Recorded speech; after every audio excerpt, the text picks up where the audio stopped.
Among all the luminaries who have illumined the long corridor of human history, there stands one figure whose life dissolves the boundary between the merely mortal and the divinely ordained. He was not merely a mathematician. He was not merely a philosopher.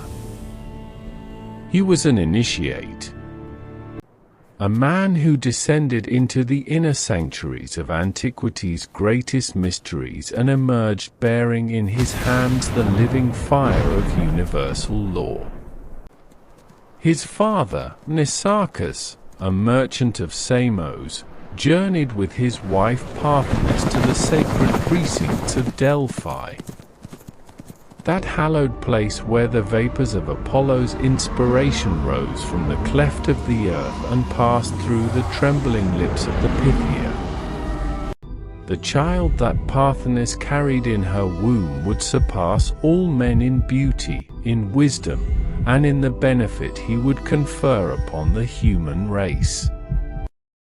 He was born upon the island of Samos.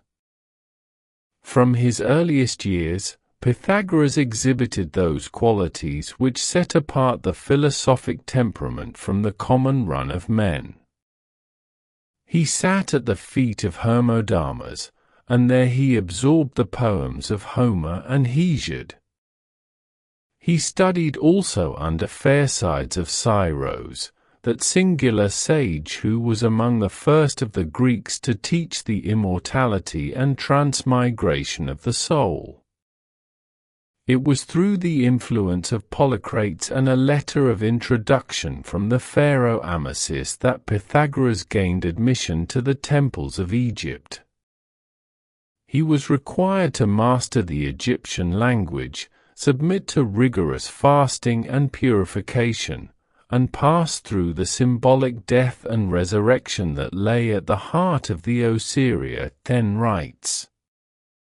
For 22 years Pythagoras remained in Egypt, penetrating ever deeper into those sanctuaries where the secret doctrine of creation was preserved in symbols of imperishable stone. He learned the sacred geometry by which the Egyptians had encoded the proportions of the universe in the architecture of their temples. Pythagoras found himself in Babylon, the great city of the Chaldeans, the Magi, and the star priests of antiquity. The Chaldeans had observed the heavens for uncounted generations. From them, Pythagoras received the knowledge of the musical harmonics of the planetary spheres. He also encountered the teachings of the Persian Zaratas, a representative of the Zoroastrian tradition, and received instruction in the doctrine of the two cosmic principles and the nature of the fiery spirit that animates all life. Tradition also sends Pythagoras to Phoenicia, where he was initiated into the mysteries of Adonis and Tyre, and, according to certain accounts, to the Brahmin sages of India, where the doctrine of metempsychosis had been a living reality. Pythagoras had thoroughly absorbed the esoteric traditions of Egypt, Chaldea, Phoenicia, and Persia, weaving them together into a unified system of extraordinary coherence and power. He settled in Crotona, a Greek colony in southern Italy, and there he founded the Pythagorean brotherhood.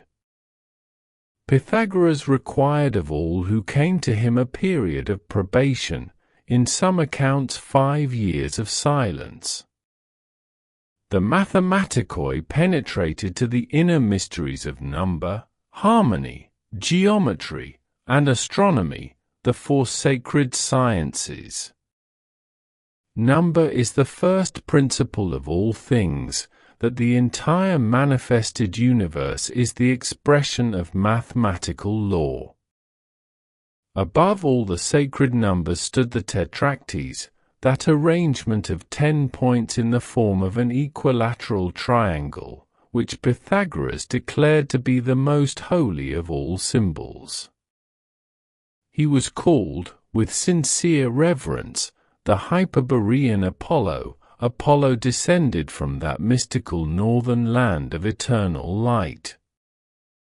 The ability to be in two places at once, to speak with animals, to remember his previous incarnation stretching back through ages of the world's history.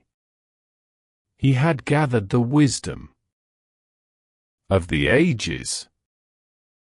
He had forged it into a living flame. And that flame burns still for those who have eyes to perceive its light. This is the life of Pythagoras. This is the beginning of philosophy. This is the secret teaching of all ages. Please subscribe for more.